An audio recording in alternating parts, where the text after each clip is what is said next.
जय हिंद दोस्तों, आपका अपना YouTube चैनल D2M यानी डायरेक्ट टू माइंड एजुकेशन में स्वागत है। दोस्तों, ये बिहार एसएससी का प्रैक्टिस सेट 7 है जो कि एडुटेरिया पब्लिकेशन से लिया गया है। आप सबको बता दें कि हमारे चैनल पर भी बीएसएससी इंटर स्तरीय का लगातार सेट प्रैक्टिस चलाया जा रहा है, जिसमें द प्लेटफॉर्म का वॉल्यूम 1 वॉल्यूम 2 समाप्त किया जा चुका है, खान सर का भी बुक समाप्त किया जा चुका है और प्रीवियस ईयर के जितने भी पेपर हैं वो भी कराए जा चुके हैं। सारे वीडियोस को देखने के लिए आप प्ले लिस्ट से बिलोंग कर वहां से वीडियो को देख सकते हैं। साथ ही साथ इसका पीडीएफ पाने के लिए, जिसका फुल लेंथ पीडीएफ अपलोडेड है, आप डिस्क्रिप्शन में दिए हुए लिंक पर क्लिक कर हमारे टेलीग्राम चैनल से जुड़िए और वहाँ से वीडियो का पीडीएफ प्राप्त कर सकते हैं। तो आइए हम एक एक करके प्रश्नों को देखेंगे। प्रश्न संख्या 1 से। प्रश्न संख्या 1 कहता है कि जैन धर्म के बारे में असत्य क्या है। जरा स्टेटमेंट पढ़ लें। तो जैन धर्म में ईश्वर की मान्यता नहीं है, ये बिल्कुल सही है। जैन धर्म में आत्मा की मान्यता नहीं है, यही स्टेटमेंट गलती है, यानी ऑप्शन नंबर 2 इसका करेक्ट आंसर हो जाएगा। जैन धर्म में आत्मा की मान्यता है किंतु ईश्वर की मान्यता नहीं है। वहीं पर महावीर पुनर्जन्म एवं कर्मवाद में भी विश्वास करते थे, ये भी स्टेटमेंट सही है। यानी दोनों के दोनों स्टेटमेंट तो सही है, लेकिन बी ऑप्शन नंबर गलत है। साथ ही साथ इस चीज़ को ध्यान में रखेंगे। अगर जैन धर्म की बात आई है तो जैन धर्म का जो संस्थापक थे वो कौन थे, तो ऋषभ देव थे। वहीं पर अंतिम जो थे इसके तीर्थंकर वो महावीर थे, महावीराचार्य भी कह सकते हैं। और 23वें तीर्थंकर कौन थे, तो पार्श्वनाथ थे, जिनका जन्म कहाँ हुआ था, तो वाराणसी यानी काशी में इनका जन्म हुआ था। ध्यान में रखेंगे दोस्तों कि कुछ ऐसे भी जो राजा थे जो जैन धर्म को मानने वाले थे, वो कौन कौन से राजा थे, जो आप इसको नोट कर लीजिएगा। जैसे उदयन, वंद राजा, चंद्रगुप्त मौर्य, कलिंग नरेश खारवेल, राजा अमोघ वर्ष, ये सब सारे जितने भी राजा थे वो जैन धर्म को मानने वाले राजा थे। तो इसका करेक्ट आंसर क्या हो जाएगा, ऑप्शन नंबर 2। अगला प्रश्न है, भारतीय रंगमंच में यवनिका यानी जिसका मतलब होता है पर्दा का शुभारंभ किसने किया था। तो ध्यान में रखेंगे संस्कृत नाटकों को पर्दे के लिए यवनिका शब्द ठीक है आता है, जिसका यूनानी भाषा से लिया गया है, यानी किसने, यूनानियों के द्वारा। भारतीय रंगमंच में यवनिका का शुभारंभ यूनानियों ने ही किया था। तो सही आंसर क्या हो जाएगा, ऑप्शन नंबर 3। अगला प्रश्न है, अजंता की चित्रकारी में जो है क्या निरूपित किया गया है। तो आंसर लगाएंगे अजंता की चित्रकारी में जातक कथाओं को रेखांकित किया गया है। ऑप्शन नंबर 30 का सही आंसर हो जाएगा। यहाँ के सभी चित्रों के विषय किसी न किसी जो है रूप में गौतम बुद्ध या बोधिसत्वों को की जिन कथाओं से जुड़े हुए हैं। ध्यान में रखेंगे अजंता गुफाएं महाराष्ट्र के औरंगाबाद से लगभग 104 किलोमीटर के उत्तर पूर्व में स्थित है। तो सही आंसर क्या हो जाएगा, 3 नंबर। अगला प्रश्न क्या कहता है, देख लीजिए। प्रश्न संख्या 4 कहता है कि एलोरा में कैलाश नाथ मंदिर का निर्माण किसके द्वारा करवाया गया था। सही आंसर क्या हो जाएगा, ऑप्शन नंबर 2 राष्ट्रकूट। एलोरा में जो है कृष्ण कैलाश मंदिर का निर्माण राष्ट्रकूट वंश के जो राजा थे वो कृष्ण प्रथम ने करवाया था। किसने करवाया था, क्वेश्चन आपसे पूछता है, तो कृष्ण प्रथम में इसका निर्माण करवाया था। राष्ट्रकूटों के समय में ही एलोरा और एलिफेंटा गुहा के मंदिरों का निर्माण करवाया गया। अगर इसके जो राष्ट्रकूट की बात आ जाए तो इसके संस्थापक कौन थे, तो राष्ट्रकूट के संस्थापक जो था वो दंती दुर्ग था। शुरुआत में वह कर्नाटक के चालुक्य राजाओं के अधीन थे। इसकी राजधानी जो थी यानी राष्ट्रकूट की राजधानी मानकर या मान्यखेट थी। ध्यान में रखेंगे ध्रुव राष्ट्रकूट वंश का पहला शासक था। कौन, राष्ट्रकूट वंश का पहला शासक कौन था, तो ध्रुव था। ठीक है, पहला शासक था जिसने कन्नौज पर अधिकार करने हेतु त्रिपक्षीय संघर्ष में भाग लिया और प्रतिहार नरेश वत्सराज एवं पाल नरेश धर्मपाल को पराजित किया था। कौन था, वो ध्रुव था। तो सही आंसर क्या हो जाएगा, ऑप्शन नंबर 2। अगला प्रश्न है, मराठा राज्य का दूसरा प्रवर्तक यानी सेकेंड फाउंडर किसे माना जाता है। सही आंसर हो जाएगा ऑप्शन नंबर 2 बालाजी विश्वनाथ को। ध्यान में रखेंगे मराठा राज्य का दूसरा प्रवर्तक किसे माना जाता है, तो बालाजी विश्वनाथ को। इसने साहू को, किसे, साहू, नोट करिएगा, साहू को गद्दी प्राप्त कराने में महत्वपूर्ण भूमिका निभाया था। साहू के द्वारा बालाजी विश्वनाथ को सेन करते, नोट करिएगा, सेन करते का मतलब होता क्या है, सेना के व्यवस्थापक की उपाधि दी गई थी।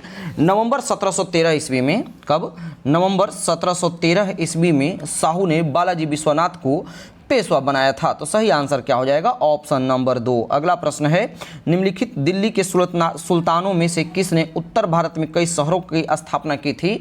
तो बता दें कि फिरोज शाह तुगलक, यानी ऑप्शन नंबर 4 फिरोज शाह तुगलक दिल्ली सल्तनत में तुगलक वंश के शासक था। कहा जाता है कि फिरोज शाह तुगलक ने 300 कितना, लगभग 300 नवीन शहरों का निर्माण कराया, जिसमें इंपॉर्टेंट जो महत्वपूर्ण शहर थे वो कौन कौन से थे, जिसमें फतेहाबाद, हिसार, फिरोजपुर, जौनपुर और फिरोजाबाद, ये सब जो हैं वो इंपॉर्टेंट यानी प्रमुख शहर थे। तो सही आंसर क्या हो जाएगा, 4 नंबर।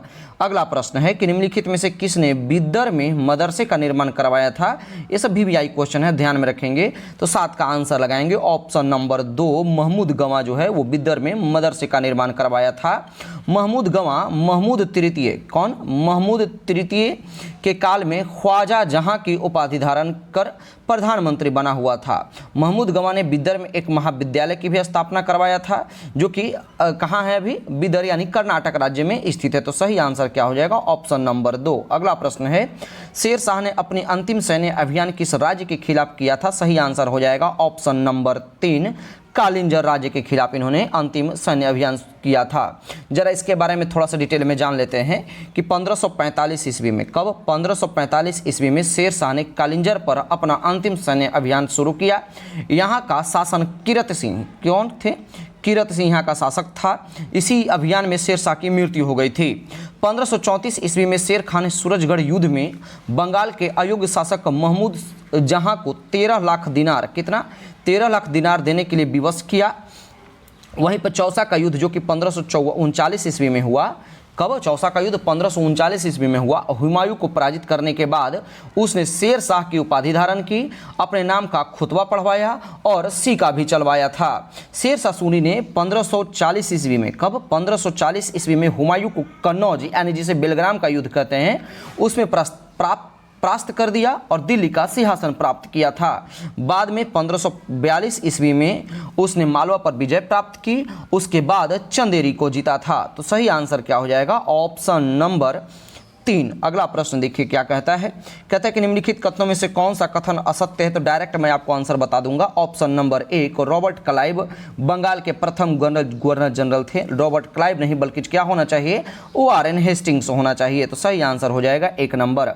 अगला प्रश्न है कि सांप्रदायिक निर्वाचन क्षेत्रों के पद्धति की शुरुआत भारत के किस अधिनियम के द्वारा की गई। सही आंसर हो जाएगा ऑप्शन नंबर 2, 1909 के पार्लियामेंट सुधार के तहत। इस अधिनियम ने पृथक निर्वाचन के आधार पर मुस्लिमों के लिए सांप्रदायिक प्रतिनिधित्व का प्रावधान किया। इसके अंतर्गत मुस्लिम सदस्यों का चुनाव मुस्लिम मतदाता ही कर सकते थे। इस प्रकार इस अधिनियम ने सांप्रदायिकता को वैधानिक प्रदान की और लॉर्ड मिंटो को सांप्रदायिक निर्वाचन के जनक के रूप में जाना गया। तो सही आंसर क्या हो जाएगा, ऑप्शन नंबर 2। अगला प्रश्न है कि निम्नलिखित में से किसने अखिल भारतीय दलित वर्ग महासंघ की स्थापना 1920 ईस्वी में की थी। सही आंसर लगाएंगे ऑप्शन नंबर 4, इसका करेक्ट आंसर हो जाएगा डॉक्टर भीमराव अंबेडकर। 1920 में इन्होंने अखिल भारतीय दलित वर्ग की स्थापना की, जबकि 1924 ईस्वी में, नोट करिएगा ये सब इंपॉर्टेंट फैक्ट है, 1924 ईस्वी में बहिष्कृत हितकारिणी सभा की भी स्थापना इन्होंने किया था। तो सही आंसर क्या हो जाएगा, 4 नंबर। अगला प्रश्न है कि अब्दुल रज्जाक ने विजयनगर साम्राज्य की यात्रा किसके शासनकाल में किया था।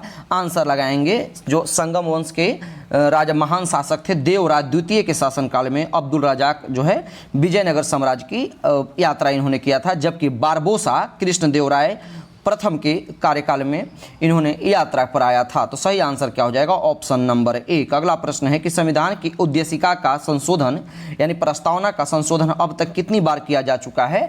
आंसर लगाइएगा ऑप्शन नंबर 3, केवल 1 बार।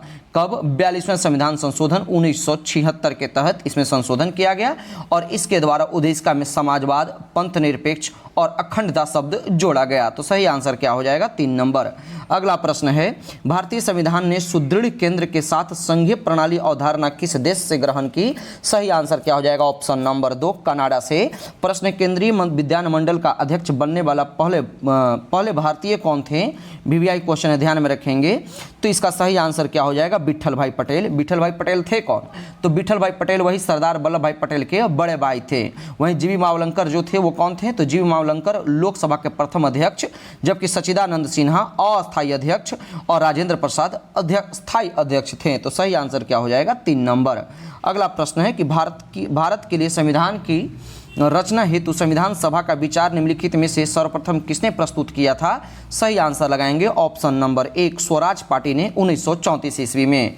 ध्यान में रखेंगे कि मई 1934 ईस्वी में, कब, मई 1934 ईस्वी में जो है हाँ, रांची में, कहाँ, रांची में स्वराज पार्टी ने आत्मनिर्णय के अधिकार की मांग की और एक प्रस्ताव पारित किया जिसमें कहा गया कि वयस्क मताधिकार के आधार पर निर्वाचित भारतीय प्रतिनिधियों की एक संविधान सभा होगी जो संविधान का निर्माण करेगी। भारतीयों की ओर से संविधान सभा की मांग करने का यह प्रथम अवसर था। तो सही आंसर क्या हो जाएगा?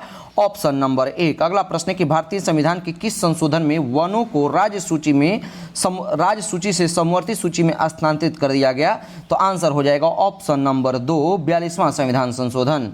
अगला प्रश्न देखिए, कहता है कि राज्य के नीति निर्देशक सिद्धांतों को भारतीय संविधान में शामिल किए जाने का उद्देश्य क्या है? सही आंसर लगाएंगे ऑप्शन नंबर 4, सामाजिक और आर्थिक प्रजातंत्र को स्थापित करना। अगला प्रश्न है कि भारतीय संविधान के किस संशोधन के तहत उच्च न्यायालय के न्यायाधीशों की सेवानिवृत्ति की आयु 60 से 62 वर्ष की कर दी गई है? तो VVI क्वेश्चन, इसको नोट करिएगा।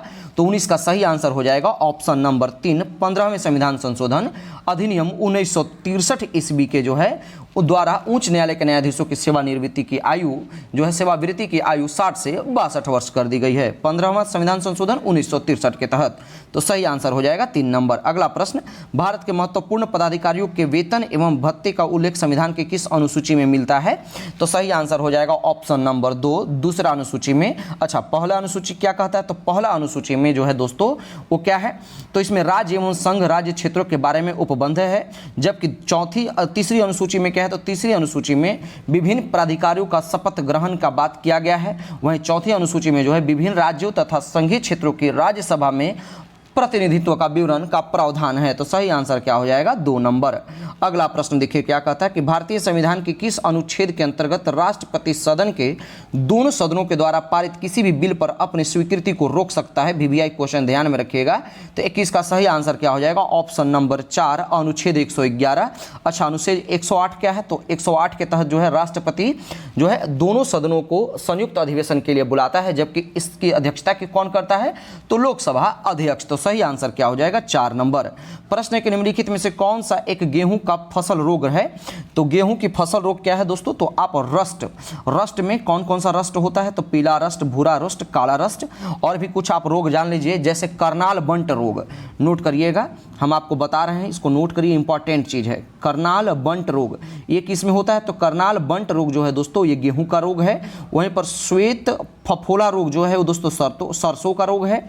वहीं पनामा सूखा रोग जो है वो केले का रोग है। और एक है अर्गट रोग, ये सब पूछता है। तो अर्गट रोग जो है वो दोस्तों बाजरा का रोग है। तो सही आंसर क्या हो जाएगा? Option number 4। अगला प्रश्न देखिए क्या कहता है।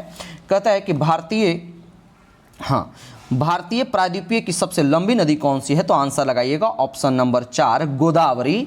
इसकी कुल लंबाई कितनी है? तो 1465 किलोमीटर। अगर इसकी सहायक नदियों की बात कर ले, जो कि आपसे बार बार पूछता है, तो इसकी सहायक नदियों में नोट करिएगा पेनगंगा, वर्धा, प्राणहिता, इंद्रावती, सबरी। ठीक है, ये सब सारे इसके सहायक नदियां हैं। जबकि गोदावरी को और किस नाम से जाना जाता है? तो गोदावरी को दक्षिण की गंगा या फिर वृद्ध गंगा के भी नाम से जाना जाता है। तो सही आंसर क्या हो जाएगा? 4 नंबर। प्रश्न है कि भारत में सबसे बड़ी मीठे पानी की झील कौन सी है? आंसर लगाइएगा वुलर झील, जो कि जम्मू कश्मीर में है। प्रश्न है कि ग्रहण के दौरान पड़ने वाली छाया का सबसे काला भाग क्या कहलाता है? आंसर लगाइएगा ऑप्शन नंबर 2, प्रछाया कहलाता है। अगला प्रश्न है कि निम्नलिखित में से सबसे निचली परत को किस नाम से जाना जाता है? सही आंसर हो जाएगा ऑप्शन नंबर 4, ट्रोपोस्फियर के नाम से जाना जाता है। अगला प्रश्न है कि आल्प्स पर्वत की सबसे ऊंची चोटी कौन सी है दोस्तों? तो आल्प्स पर्वत की सबसे ऊंची चोटी है माउंट ब्लैक, जिसकी कुल ऊंचाई कितनी है? 4810 मीटर। इस चीज को ध्यान में रखेंगे। एक आपको ध्यान में आ रहा होगा, यहाँ पे दिख रहा होगा माउंट मैकिनले। तो माउंट मैकिनले अब देनाली के नाम से जाना जाता है। किस नाम से? देनाली के नाम से। नोट करिएगा, देनाली के नाम से ये जाना जाता है। यह है कहां? तो यह अमेरिका के अलास्का राज्य में स्थित है। तो सही आंसर क्या हो जाएगा? Option number 2। अगला प्रश्न क्या कहता है देख लीजिए। कहता है कि भारतीय उपमहाद्वीप में कौन सा देश शामिल नहीं है? सही आंसर हो जाएगा ऑप्शन नंबर 4, म्यांमार इसमें शामिल नहीं है। तो अच्छा, कौन कौन से देश शामिल है? तो भारतीय उपमहाद्वीप में भारत यानी इंडिया, पाकिस्तान, बांग्लादेश, नेपाल, भूटान, मालदीव, श्रीलंका, ये सब शामिल हैं। कभी कभी अफगानिस्तान को भी इसमें शामिल कर लिया जाता है। तो सही आंसर क्या हो जाएगा 4 नंबर। अगला प्रश्न है कि हिमालय में ब्रह्मपुत्र नदी किसका उदाहरण है? आंसर लगाइएगा ऑप्शन नंबर 1 पूर्ववर्ती अपवाह तंत्र का ये उदाहरण है। अगला प्रश्न है कि पृथ्वी पर दिन रात छोटा या बड़ा किस कारण से होता है? सही आंसर लगाएंगे ऑप्शन नंबर पृथ्वी की वार्षिक गति और पृथ्वी का अपने अक्ष पर झुका हो, यानी ऑप्शन नंबर 4 इसका करेक्ट आंसर हो जाएगा। अगला प्रश्न है कि कार्टाजोना प्रोटोकॉल का संबंध निम्नलिखित में से किससे संबंधित किससे है? वीवीआई क्वेश्चन है, छपेगा एग्जाम में, किसी न किसी एग्जाम में छपेगा। तो कार्टाजोना प्रोटोकॉल का संबंध जो है दोस्तों जैव सुरक्षा से है। हालांकि इसे जो है 29 जनवरी 2000 ईस्वी को जो है स्वीकार किया गया और 11 सितंबर 2003 ईस्वी को इसे लागू कर दिया गया था। तो सही आंसर क्या हो जाएगा 4 नंबर। अगला प्रश्न है किस तिथि को प्रतिवर्ष राष्ट्रीय सांख्यिकी दिवस के रूप में मनाया जाता है? आंसर लगाइएगा ऑप्शन नंबर 3 29 जून को। वहीं पर प्रश्न है कि निम्नलिखित में से किस पारिस्थितिकी तंत्र में प्रजातियों की विविधता अपेक्षाकृत अधिक है? सही आंसर हो जाएगा ऑप्शन नंबर 3 परवाल भीतियां। अगला प्रश्न है कि सूचना अधिकार अधिनियम कब से लागू किया गया है? तो सूचना अधिकार अधिनियम जो है दोस्तों 12 अक्टूबर 2005 से लागू किया गया है। बता दें कि सूचना के अधिकार अधिनियम को संसद के द्वारा पारित होने के बाद 15 जून 2005 ईस्वी को तत्कालीन राष्ट्रपति डॉक्टर एपीजे अब्दुल कलाम के द्वारा स्वीकृति प्रदान की गई तथा 12 अक्टूबर 2005 से ये प्रभावी हुआ था। तो सही आंसर क्या हो जाएगा 1 नंबर। प्रश्न है देशों के समूहों के साथ व्यापार करार करने की औपचारिक पद्धति को क्या कहा जाता है? आंसर लगाइएगा ऑप्शन नंबर 1 ट्रेडिंग ब्लॉक। अगला प्रश्न है कि जनगणना 2011 के अनुसार बिहार के किस जिले में सर्वाधिक ग्रामीण जनसंख्या है? तो ग्रामीण जनसंख्या के जो है दोस्तों उसके चार लगातार बता देते हैं, आप उसको अरेंज कर लीजिएगा। 1 नंबर पर कौन है? पूर्वी चंपारण। 2 नंबर पर मुजफ्फरपुर। 1 नंबर पर पूर्वी चंपारण, 2 नंबर पर मुजफ्फरपुर, 3 नंबर पे जो है मधुबनी और 4 नंबर पे जो है दोस्तों समस्तीपुर है। तो सही आंसर क्या हो जाएगा 1 नंबर। प्रश्न है भारतनाट्यम नृत्य की शुरुआत कहाँ हुई थी? आंसर लगाइएगा तमिलनाडु में, ऑप्शन नंबर 1। अगला प्रश्न है कि लोकप्रिय गोपीनाथ बारदौली अंतर्राष्ट्रीय हवाई अड्डा कहाँ स्थित है? तो गुवाहाटी में। अंतर्राष्ट्रीय परमाणु ऊर्जा अभिकरण IAEA का मुख्यालय कहाँ स्थित है? तो 39 का सही आंसर लगाइएगा ऑप्शन नंबर 1 वियना में। अच्छा, इसकी स्थापना कब हुई थी? तो इसकी स्थापना 29 जुलाई, नोट करिए 29 जुलाई 1957 ईस्वी को इसकी स्थापना हुई थी। अगला प्रश्न है क्वेश्चन नंबर 40 नंबर प्रश्न है कि निम्नलिखित में से कौन सा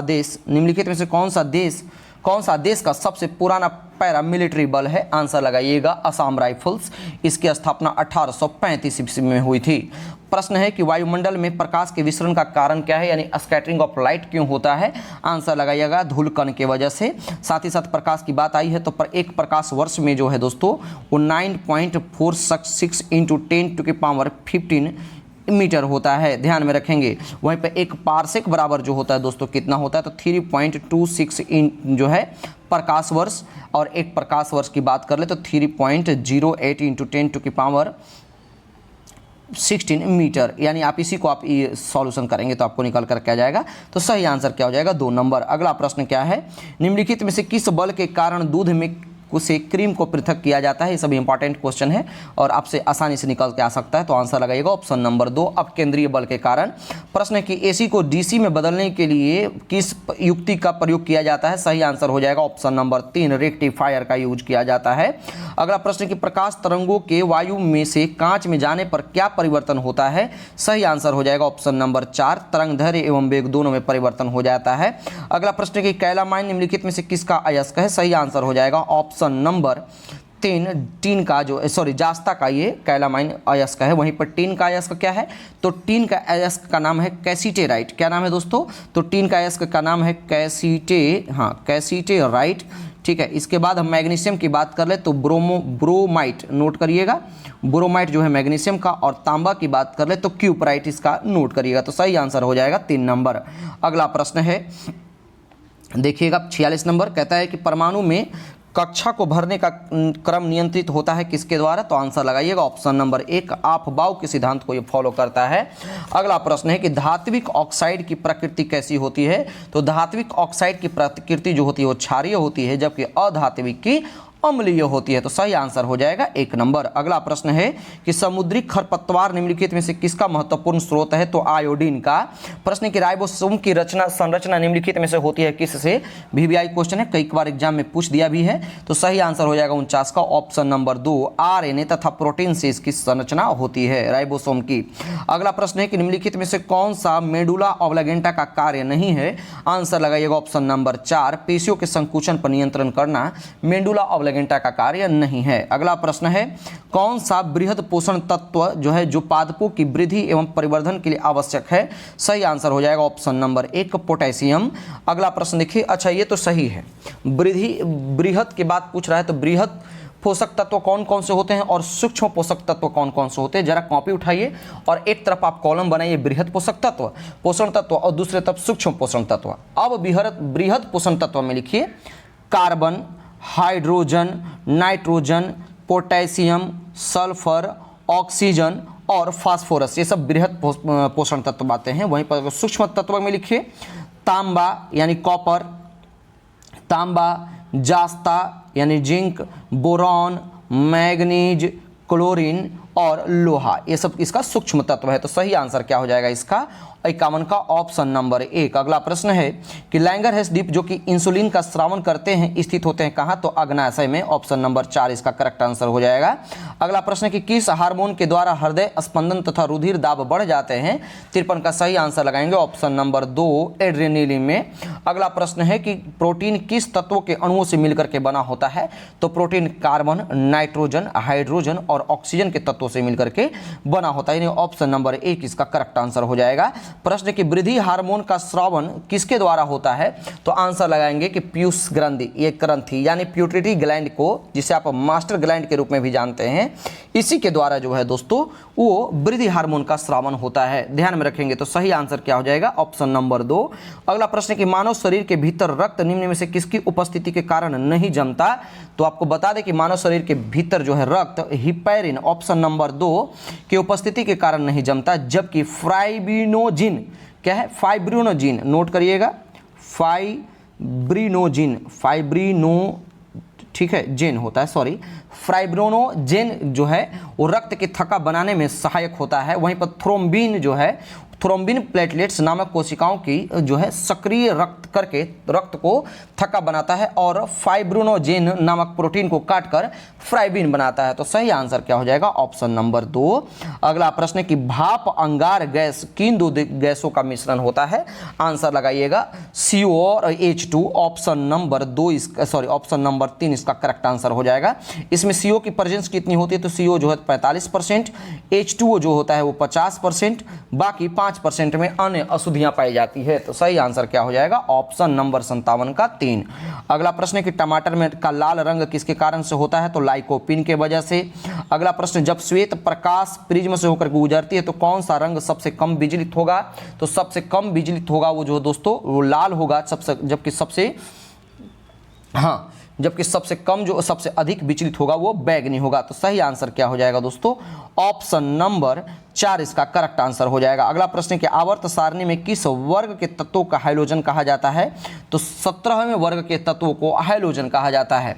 हाइड्रोजन में कौन कौन से गैस आ जाते हैं? तो फ्लोरीन, क्लोरीन, ब्रोमीन, आयोडीन, एस्टेटिन। तो इसका सही आंसर क्या हो जाएगा? Option number 2। अगला प्रश्न देखिए क्या कहता है दोस्तों, क्वेश्चन नंबर 61 कहता है कि निम्नलिखित में से कौन सा पॉलीमर नहीं है? तो पॉलीमर नहीं है, तो इसका सही आंसर हो जाएगा ऑप्शन नंबर 3, कैप्रोलैक्टन जो है वो पॉलीमर नहीं बल्कि कार्बनिक यौगिक है। इसका जो है सही आंसर हो जाएगा 3 नंबर। रेडियोधर्मिता की खोज करने के वाले वैज्ञानिक कौन थे?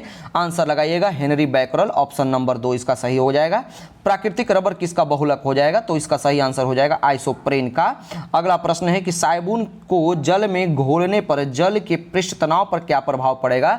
तो जब आप साबुन को जल में घोलेंगे तो उसका पृष्ठ तनाव जो है दोस्तों वो घट जाएगा, यानी ऑप्शन नंबर 2 इसका सही आंसर हो जाएगा। कास्टिक सोडा का रासायनिक नाम क्या है? तो कास्टिक सोडा का रासायनिक नाम है NaOH यानी सोडियम हाइड्रोक्साइड, ऑप्शन नंबर 1 इसका करेक्ट आंसर हो जाएगा। अगला प्रश्न है, यहाँ से करंट अफेयर का प्रश्न शुरू होता है। क्या है कि देश में पहली बार हिम तेंदुओं की गणना की गई है, इसके तहत निम्नलिखित में से कौन सा कथन सत्य है? तो आपको बता दें 66 का, जरा पढ़ लेते हैं कि भारतीय वन्य जीव संस्थान यानी WIIN ने इनकी गणना की है, बिल्कुल सही। देश में कुल 718 हिम तेंदुए हैं, ये भी सही है। इनकी आबादी लद्दाख में सबसे अधिक 477 है। तीनों के तीनों स्टेटमेंट सही ने, ऑप्शन नंबर 4 इसका करेक्ट आंसर हो जाएगा। अगला प्रश्न, निम्नलिखित नियुक्तियों में से कौन सुमेलित है? तो आप जरा इसको पढ़ लीजिएगा, सारे के सारे सही हैं। यानी अनिल लाहौटी TRI के अध्यक्ष, अंजाली असोमानी कोमरोस के राष्ट्रपति हैं, वहीं पे क्रिस्टोफर लक्सन जो है न्यूजीलैंड के प्रधानमंत्री हैं। तो सही आंसर हो जाएगा 4 नंबर। ग्लोबल हंगर इंडेक्स 2023 में भारत का स्थान क्या रहा है? तो ग्लोबल हंगर इंडेक्स में भारत का जो है 2023 में भारत का स्थान 111 रहा है, जबकि वैश्विक शांति सूचकांक में 126 रहा है। और वहीं पर हम बात करें ग्लोबल जेंडर गैप में जो है दोस्तों 127 रहा है, और विश्व आर्थिक स्वतंत्रता सूचकांक में 131 इसका स्थान रहा है। तो सही आंसर हो जाएगा 1 नंबर। अगला प्रश्न है कि डिजर्ट साइक्लोन 2023 का युद्ध अभ्यास किन दो देशों के मध्य आयोजित किया गया है? सही आंसर हो जाएगा भारत एवं UAE के बीच में, ऑप्शन नंबर 1। किस राज्य में 108 स्थानों पर एक साथ सबसे अधिक लोगों के सूर्य नमस्कार करके गिनीज वर्ल्ड रिकॉर्ड बनाया गया? सही आंसर हो जाएगा ऑप्शन नंबर 4, गुजरात राज्य में। अगला प्रश्न देखिए क्या कहता है। कहता है कि भारत को अंतर्राष्ट्रीय समुद्री संगठन यानी IMO परिषद में 2 वर्ष डैश यानी किसके लिए फिर चुना गया है? तो आंसर लगाइएगा 2024 और 2025 के लिए चुना गया है। अगला प्रश्न देखिए, क्वेश्चन नंबर 72 प्रश्न है कि वर्ष 2024 में संयुक्त राष्ट्र जलवायु परिवर्तन शिखर सम्मेलन यानी COP29 का आयोजन किस देश में किया जाएगा? सही आंसर लगाएंगे ऑप्शन नंबर 4, अजरबैजान में। संयुक्त सैन्य अभ्यास विनवैक्स 2023 का आयोजन भारत और किस देश के मध्य किया जाएगा? सही आंसर लगाइएगा ऑप्शन नंबर 1, वियतनाम के साथ। और 74 नंबर प्रश्न देखिए क्या कहता है कि वित्त वर्ष 2024-25 के लिए प्राथमिक घाटा का कितना जो है अनुमान लगाया गया है? आंसर लगाइएगा GDP का 1.5% यानी ऑप्शन नंबर 2। और आज के सेशन का लास्ट प्रश्न क्या है दोस्तों? कहता है कि दिव्यकृति सिंह किस क्षेत्र में अर्जुन अवार्ड पाने वाले पहले भारतीय महिला बनी है? तो 75 का सही आंसर हो जाएगा ऑप्शन नंबर 2, घुड़सवारी में। बाकी आपका फुल लेंथ सेट अवेलेबल है, चाहे तो PDF डाउनलोड कर सकते हैं, प्रैक्टिस कर सकते हैं। उम्मीद करते हैं कि आपको सेशन पसंद आया होगा। अगर सेशन पसंद आया तो आप अधिक से अधिक शेयर कीजिए और हमारे चैनल से कंटिन्यू जुड़े रहिए। तब तक के लिए धन्यवाद।